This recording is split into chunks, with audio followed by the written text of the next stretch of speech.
அன்பும் பண்பும் பாசமும் நேசமும் நிறைந்த நட்புகளுக்கும் உறவுகளுக்கும் என் இனிய காலை வணக்கம். இன்று ஒரு குறள். குறள் அதிகாரம் 73 அவை அஞ்சாமை.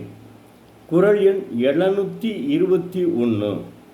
வகை அறிந்து வல்லவை வாய்சோரார் சொல்லின் தொகையறிந்த தூய்மையவர். சொற்களின் தொகுதி அறிந்த தூய்மை உடையவர். அவைக்களத்தின் வகையினை அறிந்து வல்லவரின் அவையில் வாய் சோர்ந்து பிழை சொல்ல மாட்டார். உதாரணத்திற்கு, அறிஞர் அண்ணா அவர்கள் வல்லவரின் அவையில் பேச ஆரம்பித்தார். அவர் வாய் திறந்தாலே மடை திறந்த வெள்ளம் போல் அடுக்குமொழியில் அழகு தமிழில் பேசுவார்.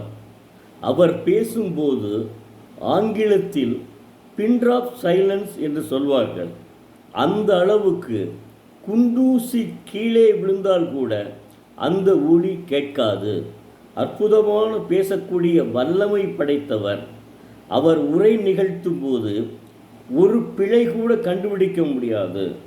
தெய்வப்புலவர் திருவள்ளுவர் வழியில் அவைக்களத்தின் வகையினை அறிந்து வல்லவரின் அவையில் வாய் திறந்து வாய் சோர்ந்து பேச சொல்ல மாட்டார். அந்த அளவுக்கு அற்புதமாக பேசுவார்.